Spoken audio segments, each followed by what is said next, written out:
بسم الله الرحمن الرحيم.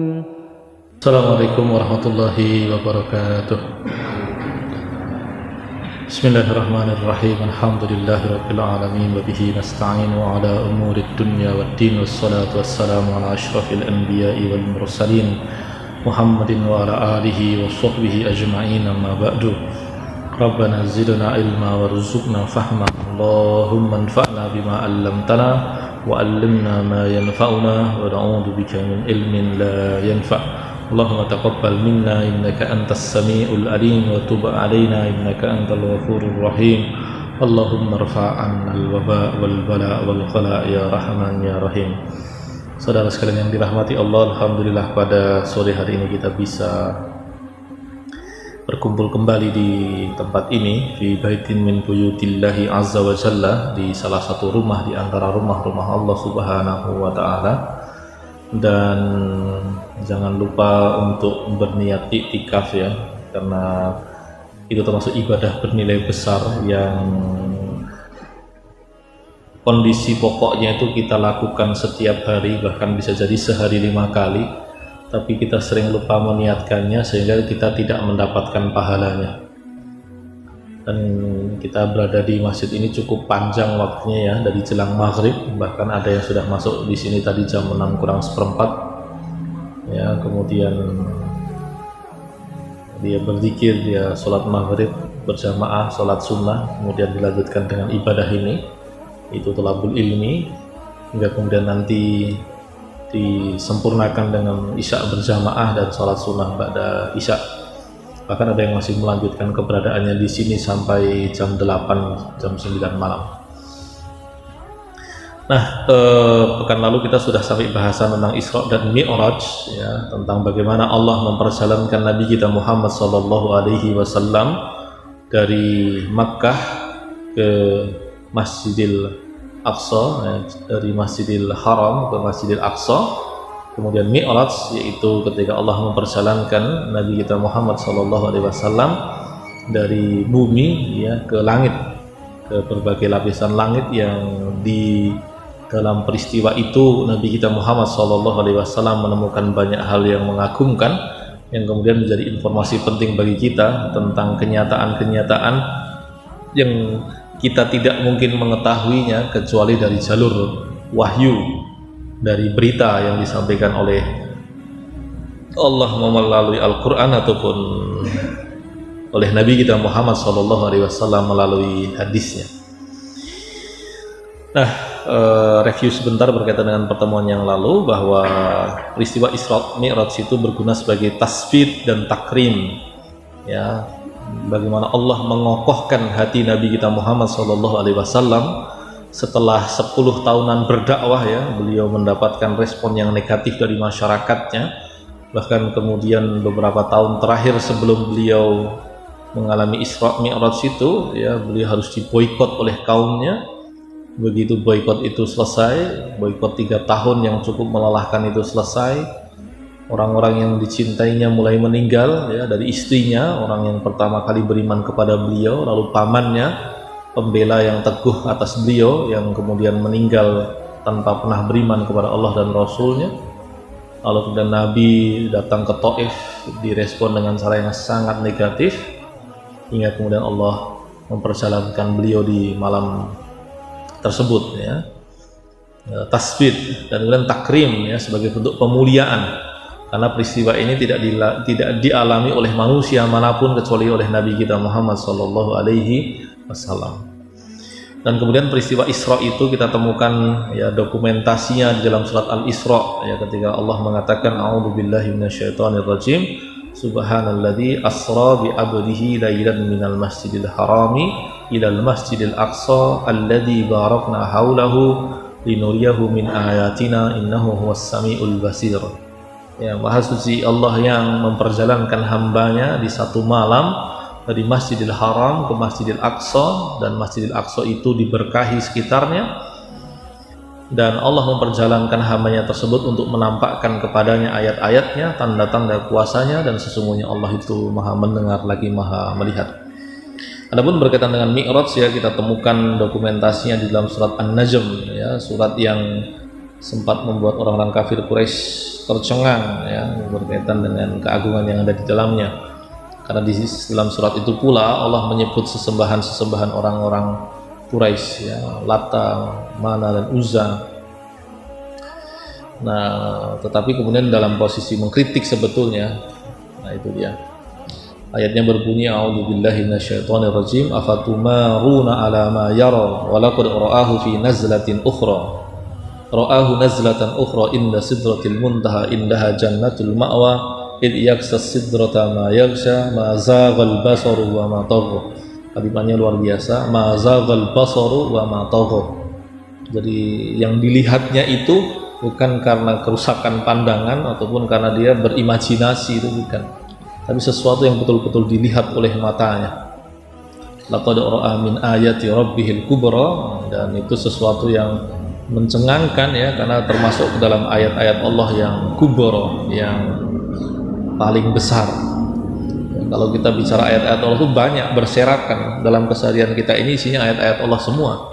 Tetapi yang serupa yang dilihat oleh Nabi ini tidak semua orang bisa mengalaminya. Bahkan berkaitan dengan Mi'raj ini hanya Nabi kita Muhammad SAW. Nah, beliau keluar dari rumahnya ba'da Isya ya, dan kemudian kembali ke rumahnya jelang subuh ya. Dan di Ka'bah kita tahu bahwa Nabi Muhammad mengalami pembelahan dadanya yang kedua. Jadi kalau di dalam surat Al-Insyirah itu alam nashrah laka sadraka, itu ayat maknanya bukan sekedar bukankah telah kami lapangkan untukmu dadamu, tetapi juga bermakna bukankah telah kami belah dadamu. Jadi bukan hanya sekedar kami lapangkan, tapi juga bermakna kami belah. Itu dia. Dan ternyata Nabi Muhammad ini mengalami pembelahan dada 2 kali. Yang pertama ketika beliau kecil, yaitu kejadiannya di usia jelang 6 tahun ketika beliau berada di kampungnya Bani Sa'ad. Dan yang kedua adalah ketika jelang Isra dan Mi'raj. Nah, kemudian beliau berkendara dengan makhluk yang dikenal sebagai buraq ya. Dan ini sesuatu yang kita tidak membayangkannya, kita tidak tahu seperti apa itu. Dan kemudian beliau bertemu dengan para nabi ya, bertemu dengan para nabi yang sudah meninggal itu, Allah hidupkan kembali mereka sehingga nabi bisa berbincang dengan mereka semua, termasuk mengimami para nabi tersebut. Dan ini satu-satunya sholat jamaah terbesar itu ya di sini, ketika Nabi Muhammad SAW mengimami para nabi ya, yang dikembalikan ruhnya ke tubuhnya untuk sholat bersama Nabi Muhammad SAW di Masjidil Aqsa.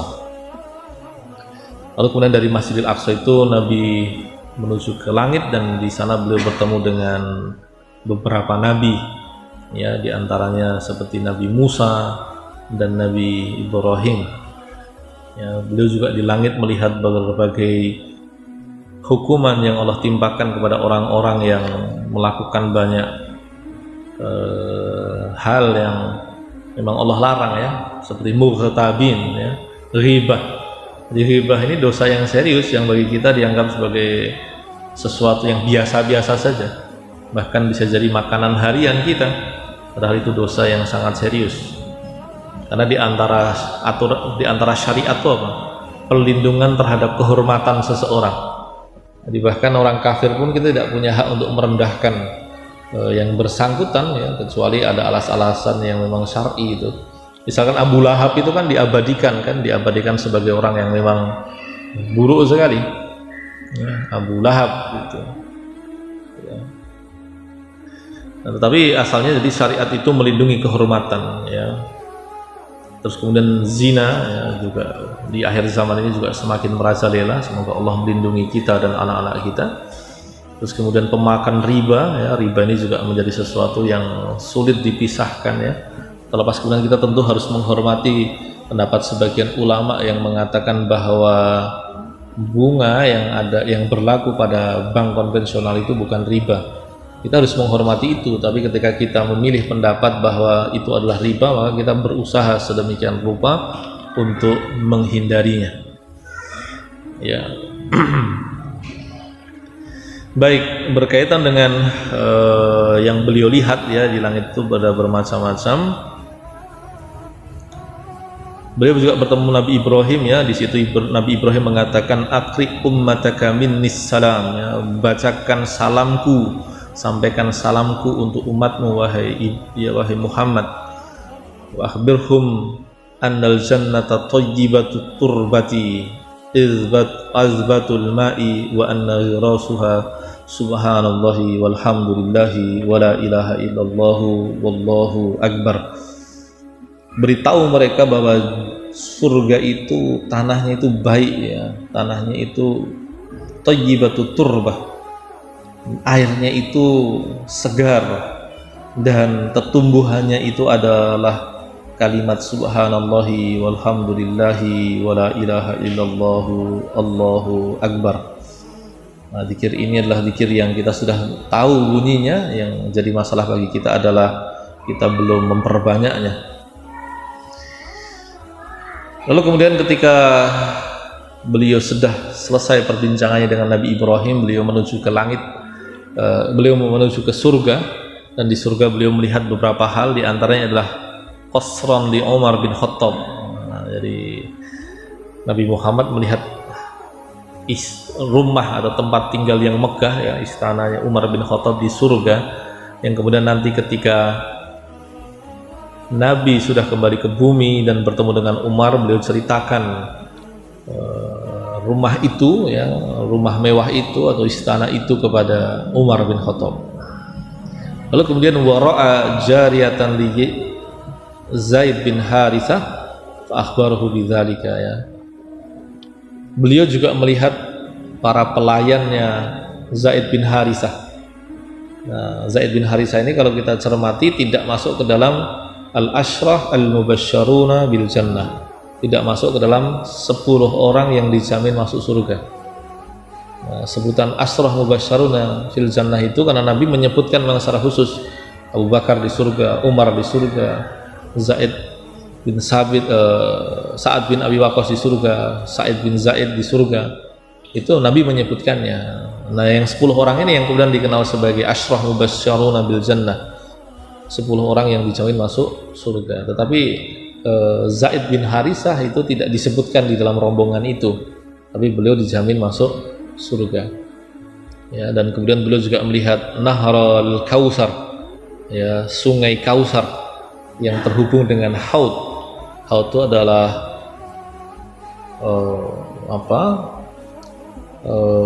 telaganya Nabi yang nanti di situ kita akan bertemu dengan beliau. Kita memohon kepada Allah pertemuan kita dengan beliau, dan beliau menyambut kita dengan baik, dan kita diizinkan oleh beliau untuk minum di telaganya tersebut. Dan beliau juga di langit melihat neraka ya, yang apinya itu bertumpuk-tumpuk ya, bergejolak dengan sedemikian rupa hebatnya ya. Nah, beliau juga melihat malaikat yang menjadi penjaganya neraka. Lalu kemudian summa dhahaba Jibril bi Rasulillah sallallahu alaihi wasallam ila atrafis sama'il sabi'ati summa tawaqqafa Jibril ya. Lalu kemudian Nabi dibawa oleh Jibril untuk menuju ke langit ke-7 ya. Begitu malaikat Jibril sampai ke langit ke-7, beliau berhenti.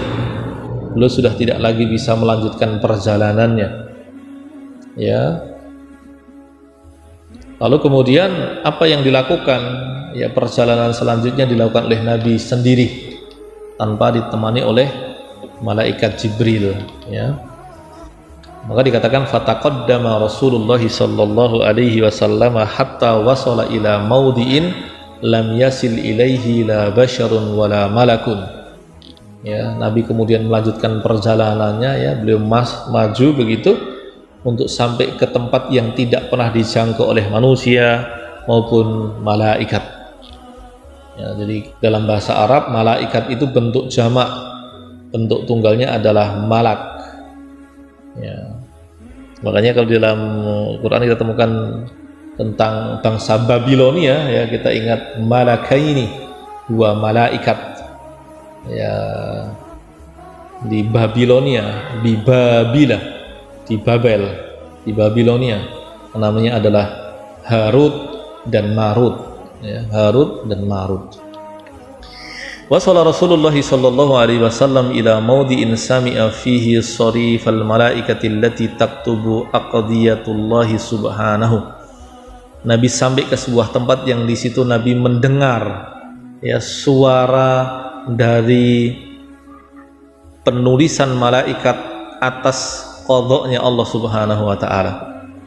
Ya, kita tahu bahwa ilmu Allah tidak terbatas, lalu kemudian dari apa yang ia ilmui itu ada yang ia catatkan di dalam Lauhul Mahfuz, lalu kemudian yang ada di Lauhul Mahfuz itu ada yang ia kehendaki terjadinya tentu dengan kuasanya, dan apa yang tidak terjadi bukan karena ia tidak mampu, ya, lalu kemudian dari yang ia kehendaki itu betul-betul ia wujudkan.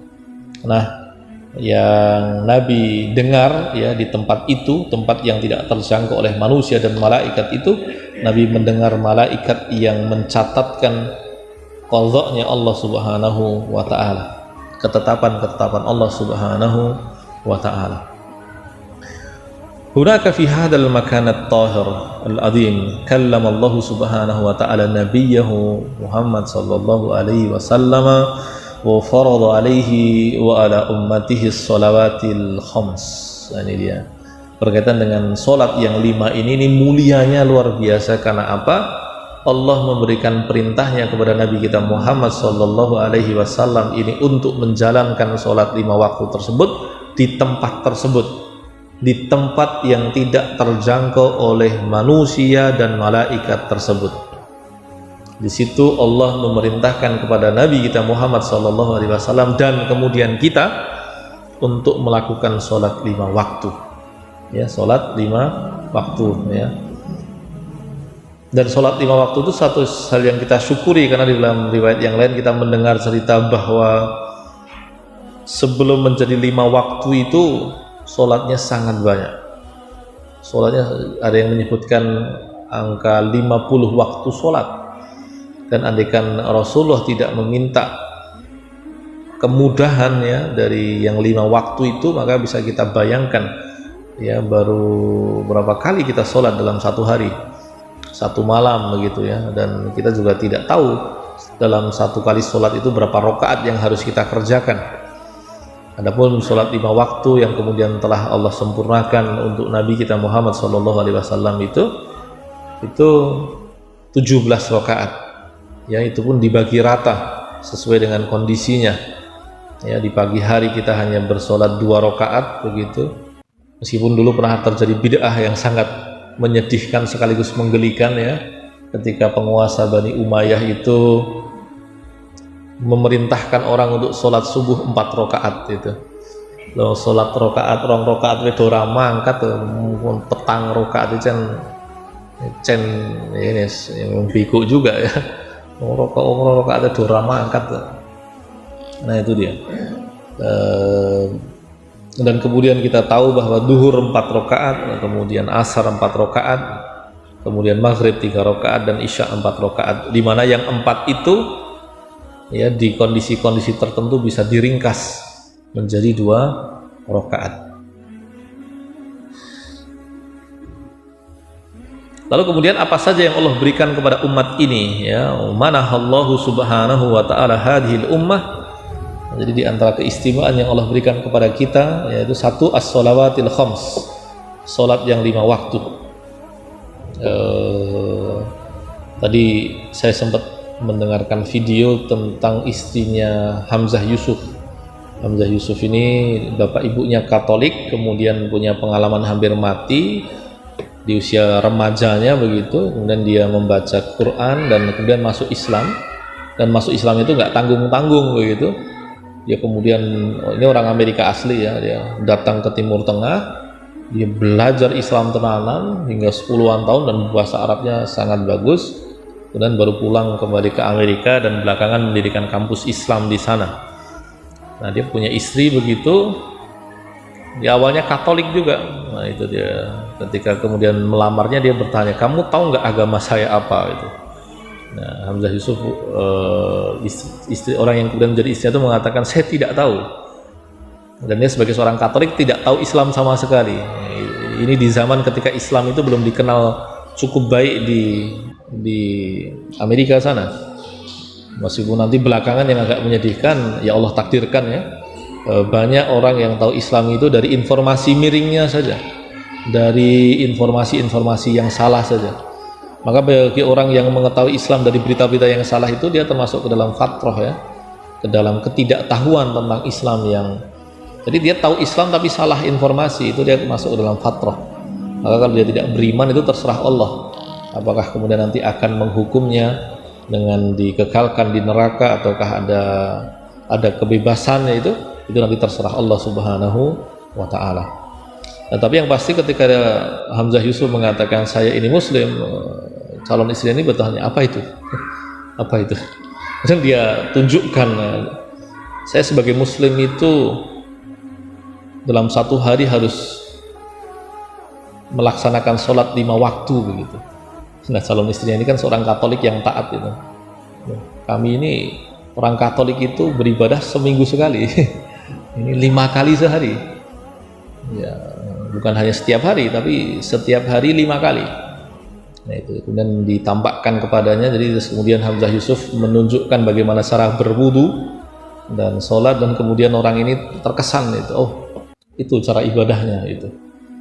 Dan ketika ditanya kenapa ibadahnya sering sekali, nah, Hamzah Yusuf punya bahasa yang bagus ya. Sesungguhnya kita ini diciptakan oleh Tuhan kita, dan kemudian kita seringkali terlupa akan dirinya, tentang Allah ya. Maka kemudian selayaknya kita menghentikan sebagian aktivitas kita untuk mengingat Allah Subhanahu wa taala. Nah ini luar biasa ya tentang bagaimana memaknai sholat itu. Kadang kalau kita sudah terlanjur terbiasa sholat, kadang-kadang makna-makna ini malah menjadi hilang begitu, karena merasa sudah otomatis kan, sudah otomatis kita lakukan gitu. Sedangkan bagi orang yang belum mengerjakannya, dia tidak tahu maknanya karena dia tidak menikmatinya. Nah itu dia, ini satu keistimewaan yang Allah berikan kepada kita.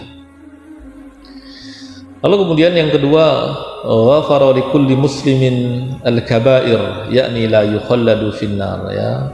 Bagi muslim itu kalau dia mati tidak membawa syirik, meskipun dia belum bertobat atas dosa-dosa besarnya ya, Allah masih memberikan peluang ampunan atas dosa-dosa besar selain syirik yang belum ditobati tersebut. Ya, jadi ayatnya innallaha la yaghfiru ay yushraka bihi wa yaghfiru ma duna dzalika liman yasha. Allah tidak mengampuni dosa orang-orang yang menyekutukannya, tetapi Allah mengampuni dosa selain itu bagi siapa yang Ia kehendaki. Nah, ini berarti dosa syirik tidak diampuni dong. Terus bagaimana bisa taubat tidak? Di ayat yang lain Allah katakan innallaha yaghfirud dzunuba jami'an. Sesungguhnya Allah itu mengampuni dosa-dosa semuanya. Nah, ini maknanya ulama menjelaskan ya. Nah, kita pahamnya dari ulama, bukan dari kita sendiri ya. Ulama katakan ya, bagi orang yang bertaubat atas dosa apapun termasuk syirik, maka Allah akan mengampuninya.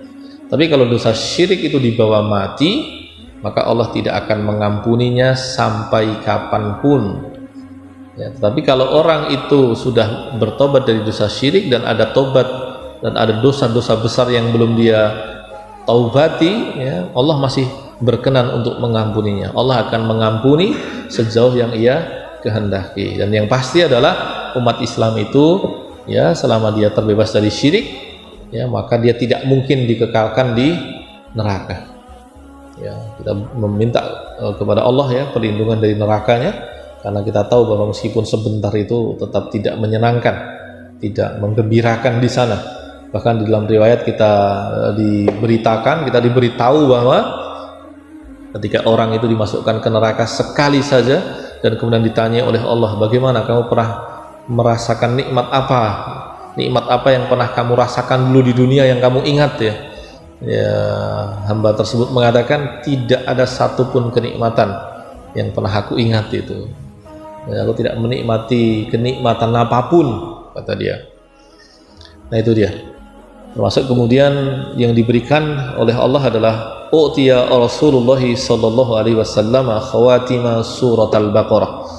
Ya, Rasulullah diberikan penutup surat Baqarah. Ya, bahkan di antara fadilahnya itu apa? Bagi orang yang tidak punya wirid, bagi orang yang tidak mengerjakan wirid Quran ya, jadi di antara wirid itu artinya ibadah sunnah yang perlu dilanggengkan oleh setiap muslim setiap harinya, itu kan diantaranya adalah membaca Al-Quran, ya. Ada banyak ibadah sunnah yang perlu dilanggengkan, dia tidak wajib ya, tapi kalau kita tidak melakukannya itu eman-eman sekali. Masuk di dalamnya adalah dzikir pagi petang ya, masuk di dalamnya adalah bacaan Quran kita. Nah, berkaitan dengan bacaan Quran itu, kalau kita luput untuk melakukannya, misalkan karena saking sibuknya, misalkan ya, apalagi ibu-ibu ya pagi sudah harus masak, kemudian menyiapkan anak-anaknya yang mau berangkat sekolah ya, dan sebagainya. Ini bapak-bapak bisa juga sibuk kan ya, siapapun lah yang sibuk lah ya. Nah, maka yang diajarkan oleh Nabi kita adalah membaca 2 ayat terakhir surat Al-Baqarah ya sebelum tidur. Nah itu bisa menutup wirid Quran yang tertinggal ya. Ayatnya dari Amanar Rasul ya sampai kepada Ghufranaka Rabbana wa ilaika al-masir. Itu dia. Ini ayat yang nilainya besar, maka perlu bagi yang belum hafal maka dihafalkan karena 2 ayat saja ya, dan kemudian bagi yang sudah menghafalkannya perlu dibaca harian begitu. Salah satunya gunanya adalah untuk menutup ya wirid Quran yang terlewat.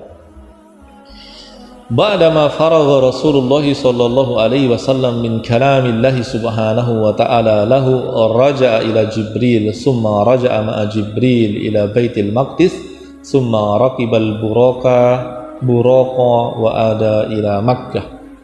Ya, setelah Nabi selesai berbicara dengan Allah subhanahu wa ta'ala, maka Nabi meninggalkan tempat tersebut untuk kembali bertemu dengan Jibril. Lalu kemudian bersama Jibril beliau turun kembali ke Baitul Maqdis, dan dari Baitul Maqdis dengan berkendara buraq beliau kembali ke Makkah.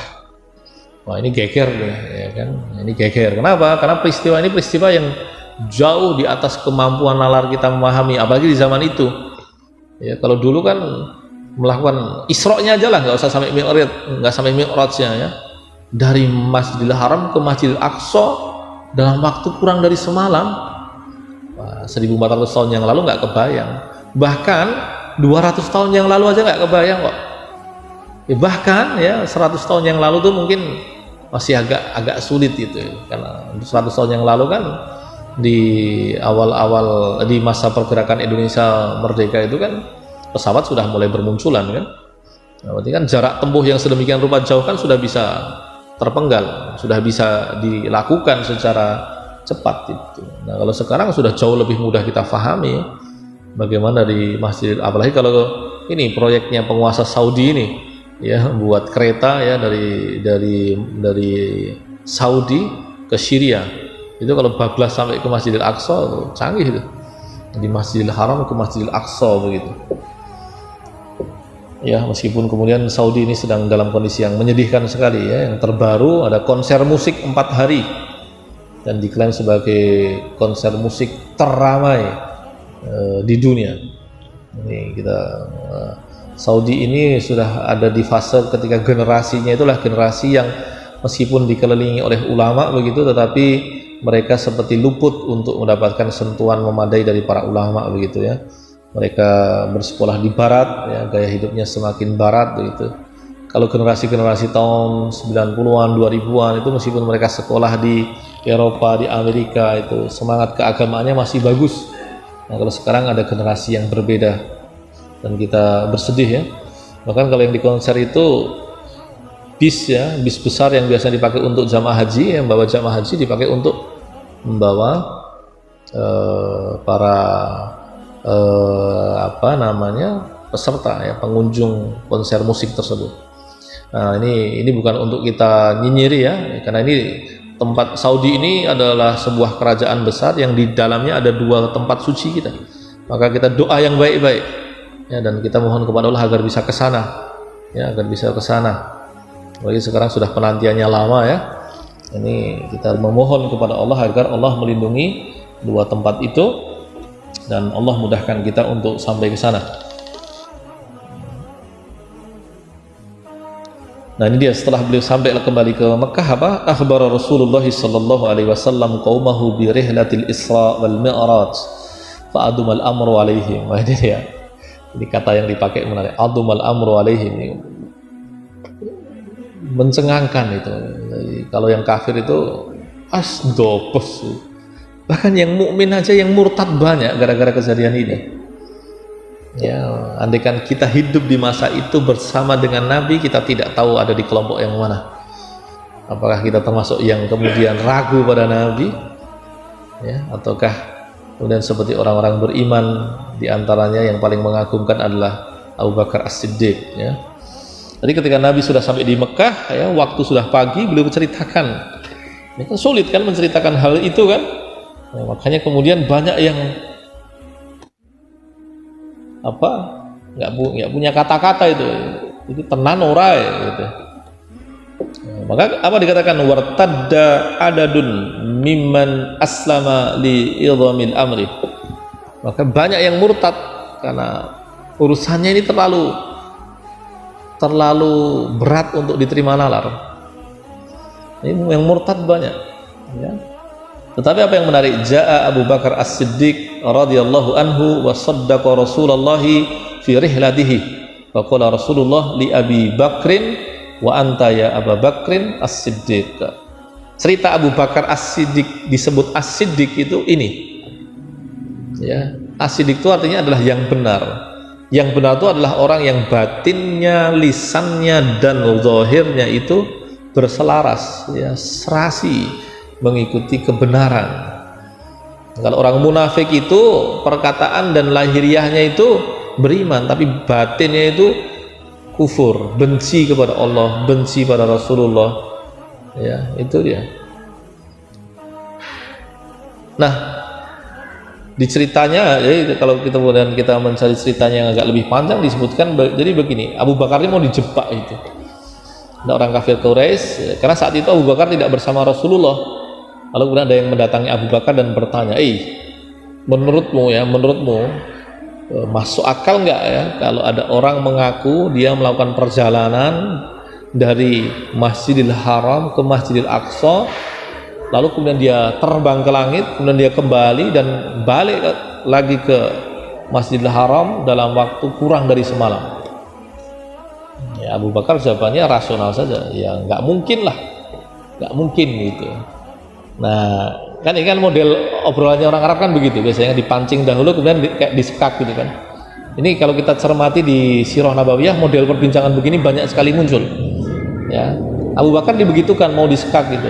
Dan orang-orang kafir mengatakan begini, itu loh temanmu Muhammad, dia bilang, dia ngaku katanya dia habis dari Masjidil Aqsa kemudian ke langit, kemudian balik ke Masjidil Aqsa baru kembali ke Makkah. Masuk akal nggak? Nah, dikatakan bahwa Abu Bakar kemudian jawabnya begini, kalau yang ngomong Muhammad saya percaya. Jadi nggak sempat untuk ragu. Abu Bakar ini kan temannya Nabi Muhammad sejak muda, tahu betul kelakuan Nabi Muhammad SAW. Maka ketika kemudian ada sesuatu yang gaib yang diceritakan karena beliau tahu seluk-beluk hidupnya Nabi Muhammad, dia katakan kalau yang ngomong Muhammad saya percaya. Ini kan mengagumkan sekali. Kalau kita di hari itu kita nggak tahu ada di posisi mana, apakah kita bersama dengan Abu Bakar, bersama dengan Abu Lahab, atau bersama dengan orang-orang yang murtad. Naudzubillah. Lalu kemudian coba sekalian dirahmati Allah, bayanul mawaqit, ya, penjelasan tentang waktu-waktu sholat. Nazala Jibril alaihi salam ala Rasulillah sallallahu alaihi wasallam sabihata lailati rihlatil Isra wal Mi'raj liyubayyana lahu awqata as-shalawat al-khams. Ya, jadi di paginya itu ketika Nabi Muhammad sudah ada di bumi, sudah ada di Mekah, Jibril turun kembali untuk menjelaskan waktu-waktu sholat. Ya, untuk menjelaskan waktu-waktu sholat. Furidatis shalawatul khamsu fil Isra'i wal Mi'raj rak'ataini likulli shalatin illa al-maghrib kanat 3 raka'at. Nah, ini dari riwayat Imam Bukhari dikatakan bahwa ketika awal-awal diwajibkan, ya, sholat 5 waktu itu asalnya 2 rakaat. Subuh 2, duhur 2, asar 2, isya 2, maghribnya yang 3. Ini diriwayatkan oleh Imam Bukhari. Baru nanti belakangan ketika disempurnakan syariatnya, baru duhur dan asar serta isya itu menjadi 4 rakaat. Yang tadi, ya, kalau di qashar, ya, nah ini Bapak Ibu sekalian dirahmati Allah, bagi yang mungkin tidak terbiasa membahas ini, jamak dengan qashar itu 2 hal yang berbeda, ya. Jamak itu artinya menggabungkan sholat, qashar itu artinya memendekkan sholat, ya, gitu. Nah, jamak itu bisa karena safar, bisa karena selain safar, ya. Jadi jamak itu bisa karena perjalanan, bisa karena selain perjalanan. Makanya saya yakin di sini kalau hujan begitu biasa menjamak sholat, tapi tidak dengan yang namanya qashar. Nah, kalau qashar itu hanya jika perjalanan. Makanya bagi bapak-bapak yang pernah haji, saya yakin pernah sholat duhur dan asar dijamak tanpa qashar, serta pernah sholat duhur dan asar di qashar tanpa jamak. Nah, itu bagi yang pernah haji pasti, karena Nabi pernah melakukan hal itu, ya. Nabi pernah menjamak sholat duhur dan asar tanpa qashar, tanpa jadi 2-2 begitu, tetap utuh 4 dan 4, ya. Lalu kemudian Nabi juga pernah di hari selanjutnya beliau mengqashar sholat tanpa jamak. Duhur tetap di waktu duhur tapi 2 rakaat, serta asar di waktu asar tapi 2 rakaat. Nah, itu dia. Terus kemudian berkaitan dengan kiblat, kanatil kiblatu ila Baitul Maqdis. Kiblat yang pertama kali itu ke arah Baitul Maqdis. Itu salah satu tujuannya adalah ketika Nabi nanti sholat di Madinah, ya, orang-orang Yahudi bisa merasakan kedekatan ajaran Islam dengan apa yang ditinggalkan oleh nenek moyang mereka, ya. Ya, tapi karena kemudian ternyata orang-orang Yahudi hanya sedikit yang mau percaya, yang hatinya bersih dan mau tunduk pada kebenaran, maka kemudian di fase selanjutnya Ka'bah itu diubah, kiblat itu diubah dari yang tadinya menghadap ke utara, ya. Karena kan Madinah itu kan utara Makkah. Dulu sholat menghadap ke utara itu maksudnya ke arah Masjidil Aqsa. Kemudian dibalik, jadi ke arah selatan, ke arah Makkah. Maka ada masjid yang dikenal sebagai Masjid Qiblatain. Masjid yang di situ pernah dilakukan sholat, yaitu ketika di tengah-tengah itu balik itu. Jadi ketika awal-awal sholat itu dikerjakan, itu menghadap ke arah Masjidil Aqsa. Kemudian ketika diberitahu dalam waktu sholat bahwa kiblat telah berubah, maka kemudian mereka membalik badannya ke arah selatan. Nah, itu dia.